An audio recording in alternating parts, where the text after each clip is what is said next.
Shocking! Tinanggihan ni LeBron ang mas malaking alok ng Clippers para sa 76ers at Golden State Warriors. Tahimik ang off-season, pero delikado pa rin sila.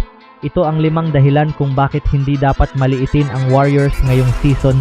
Maraming NBA fans ang nagulat nang tuluyang piliin ni LeBron James ang Philadelphia 76ers. Ngunit mas naging malaking usapin ang bagong detalye tungkol sa desisyong ito matapos lumabas na may mas malaking offer umanong natanggap si LeBron mula sa isang karibal ng Los Angeles Lakers. At ang mas nakakagulat, hindi lang basta ibang koponan ang nagpakita ng interes. Ang Los Angeles Clippers, ang matagal ng karibal ng Lakers sa iisang lungsod, ay iniulat na nag-alok kay LeBron ng mas malaking kontrata. Ngunit sa kabila ng mas malaking halaga ng pera, pinili pa rin ng NBA superstar na lumipat sa Philadelphia. Kaya ang tanong ngayon, bakit tatanggihan ni LeBron James ang mas malaking offer mula sa Clippers para pumirma sa isang mas mababang kontrata sa Philadelphia 76ers? Ayon sa ulat, nagpakita ng matinding interes ang Clippers kay LeBron at nagbigay umano ng alok na mas malaki kaysa sa kontratang tinanggap niya sa 76ers. Gayunpaman, hindi naging pera ang pangunahing dahilan sa kanyang huling desisyon. Sa halip, mas pinili ni LeBron ang sitwasyong sa tingin niya ay magbibigay ng mas magandang pagkakataon upang makuha ang isa pang NBA championship. At dito pumasok ang Philadelphia 76ers. Sa pagbuo ng bagong lineup ng Philadelphia, kabilang sina Joel Embiid, Tyrese Maxey at Jaylen Brown, nakita ni LeBron ang isang kupo ng maaaring magbigay sa kanya ng pagkakataong habulin ang kanyang ika-5 NBA championship. Ayon sa mga ulat, pumirma si LeBron sa isang 2 taong kontrata na nagkakahalaga ng 8 milyon na may player option. Malaking pagkakaiba ito kumpara sa mas malaking alok na maaari niyang matanggap mula sa ibang koponan, ngunit ipinakita ng kanyang desisyon na hindi pera ang pinakamahalagang konsiderasyon sa puntong ito ng kanyang career. Para sa maraming fans, napakalaking desisyon nito. Isipin ninyo may pagkakataon si LeBron na manatili sa Los Angeles at posibleng lumipat sa Clippers, isang koponang nasa parehong lungsod ng Lakers. Kung nangyari iyon, maaaring isa ito sa pinakamalalaking paglipat sa kasaysayan ng NBA at siguradong nagdulot ng matinding reaksyon mula sa Lakers fans. Ngunit hindi iyon ang landas na pinili niya. Sa halip, pinili niyang bumalik sa Eastern Conference at sumama sa Philadelphia 76ers. Para kay LeBron, tila mas mahalaga ang pagkakaroon ng tamang mga kasama, isang malinaw na direksyon, at isang roster na kayang lumaban sa pinakamataas na antas. Ngunit hindi rin magiging madali ang kanyang bagong hamon. Kahit napakaraming talento ng 76ers, hindi automatikong nangangahulugan ang pagkakaroon ng maraming superstar na siguradong makakamit nila ang championship. Kailangan nilang magkaroon ng magandang chemistry, manatiling malusog, at makahanap ng tamang sistema upang magtulungan ang lahat ng kanilang pangunahing manlalaro. Malaki rin ang magiging responsibilidad ni LeBron. Bilang isa sa pinakabeterano at pinakarespetadong manlalaro sa NBA, inaasahang hindi lamang siya magiging pangunahing scorer o playmaker. Maaari rin siyang maging leader na tutulong sa pagbuo ng pagkakaisa at tamang kultura sa loob ng koponan. At kung magtagumpay ang Philadelphia, maaaring maging makasaysayan ang resulta. Kung makakakuha si LeBron ng championship kasama ang 76ers, maaari itong maging isa sa pinakamalalaking tagumpay sa huling yugto ng kanyang karera. Ngunit kung hindi magiging maayos ang kanilang pagsasama, tiyak na magiging malaking usapin ang desisyong iwan ang mas malaking alok para sa isang pagkakataong habulin ang titulo. Sa ngayon, isang bagay ang malinaw. Tinanggihan umano ni LeBron James ang mas malaking offer mula sa Los Angeles Clippers dahil may mas mahalaga siyang hinahanap ang pagkakataong manalo muli ng NBA Championship. Hindi pera ang naging pangunahing dahilan, hindi rin basta pangalan ng kuponan. Para kay LeBron, ang desisyong ito ay tungkol sa legacy, sa huling yugto ng kanyang makasaysayang career at sa posibilidad na makuha ang isa pang championship ring. Ngayon, kayo naman ang tanong, kung kayo si LeBron James, tatanggapin ba ninyo ang mas malaking kontrata mula sa Los Angeles Clippers o pipiliin ninyo ang Philadelphia 76ers para sa mas magandang pagkakataong manalo ng championship? Ilagay ang inyong sagot sa comment section. Samantala, habang abala ang ibang NBA teams sa pagkuha ng malalaking pangalan at paggawa ng blockbuster trades, tila nanatiling tahimik ang Golden State Warriors ngayong off-season.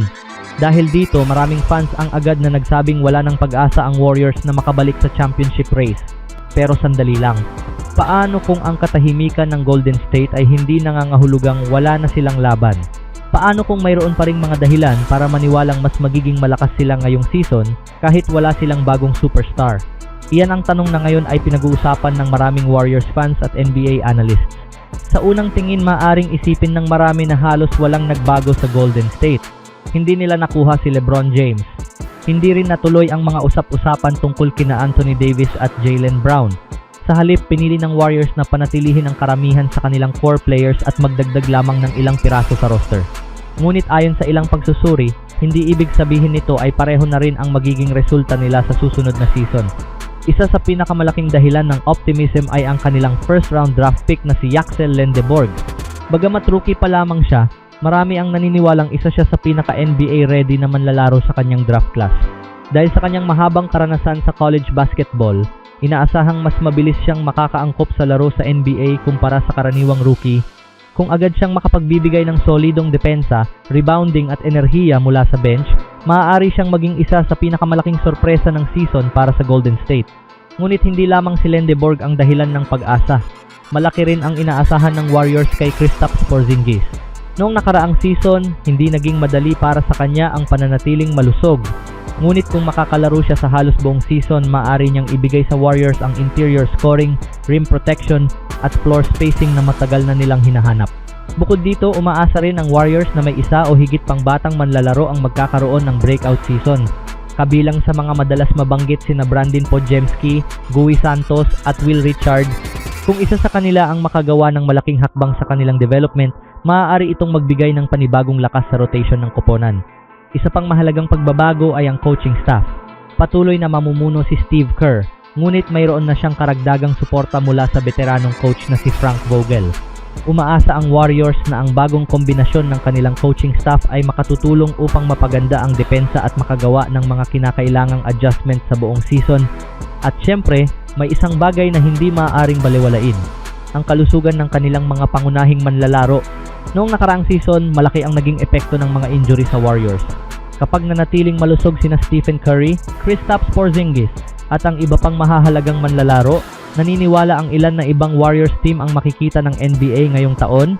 Gayunpaman, hindi rin nawawala ang mga pagdududa. Marami pa ring nagsasabing kulang ang ginawa ng Warriors ngayong off-season. Sa isang Western Conference na puno ng malalakas na koponan, hindi magiging madali ang kanilang paglalakbay. Kaya ang pinakamalaking tanong ngayon ay ito: sapat na ba ang internal improvement, mas magandang kalusugan ng roster, at pag-unlad ng kanilang mga batang manlalaro upang muling maibalik ang Warriors sa laban para sa kampeonato? O kailangan pa rin nila ng isa pang superstar bago tuluyang magsara ang championship window ni Stephen Curry? Sa ngayon, wala pang makapagsasabi ng tiyak. Ngunit isang bagay ang malinaw: hindi pa nagsisimula ang bagong season, at marami pa ring naniniwala na hindi dapat maliitin ang Golden State Warriors. Dahil sa NBA, hindi lahat ng tagumpay ay nagsisimula sa isang blockbuster trade.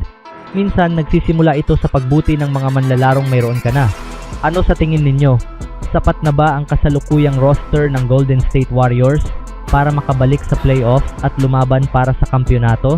O kailangan pa nilang gumawa ng isa pang malaking hakbang bago magsimula ang season? Ibahagi ang inyong opinion sa comment section. At kung gusto ninyo ng mas marami pang NBA breaking news, Warriors updates, trade rumors, at mga eksklusibong balita, huwag kalimutang i-like ang video, mag-subscribe sa channel, at pindutin ang notification bell para hindi kayo mahuli sa ating mga susunod na ulat.